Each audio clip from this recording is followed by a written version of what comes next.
ഭാര്യമാരെന്ന് പറയുന്നത് അല്ലാഹു തആല നമുക്ക് നൽകിയ ആഖിറത്തിലേക്കുള്ള ഒരു മുത്താണ്. നമ്മുടെ കുട്ടികളുടെ ഉമ്മ അഥവാ നമ്മുടെ ഭാര്യ, അവരാണ് നമ്മുടെ എല്ലാം.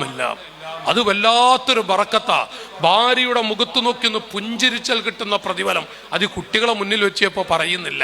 ഈ മക്കളുടെ ഉമ്മല്ലേ നമ്മുടെ ഭാര്യ. ഭാര്യമാരെ വിഷമിപ്പിക്കരുത്, ഭാര്യമാരെ വേദനിപ്പിക്കരുത്, ഭാര്യമാരെ കരയിപ്പിക്കരുത്.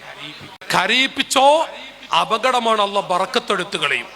ഭാര്യയോട് എത്ര കണ്ട് സന്തോഷത്തിലാണോ നസലത്ത് ബിഹിമുർ റഹ്മ എന്ന് കിതാബിൽ കാണാം. അള്ളാഹു ഐശ്വര്യം നൽകുന്നതാണ് ആ ദമ്പതികൾക്ക്. അള്ളാഹു തൗഫീക്ക് നൽകട്ടെ. ചില ആളുകളൊക്കെ എന്തരങ്ങള് ഒരു മജ്ലിസ് വന്ന് എന്തൊരു നല്ല സ്വഭാവമായിരിക്കും അറിയോ. ഒരു മജ്ലിസ് വന്ന് എന്തൊരു നല്ല സ്വഭാവം അറിയോ. ഒരു മീറ്റിങ്ങിൽ ചെന്നോക്കി, പള്ളിയിൽ ചെന്നോക്കി, ഭാര്യയുടെ അരികിൽ എത്തിക്കഴിഞ്ഞാൽ നരി മോഡല്, ഭാര്യമാരുടെ അരികിലെത്തിയ നരി മോഡല്, അല്ലോ അത് പുലി മോഡല് കൂട്ടിക്കോട്ടെ.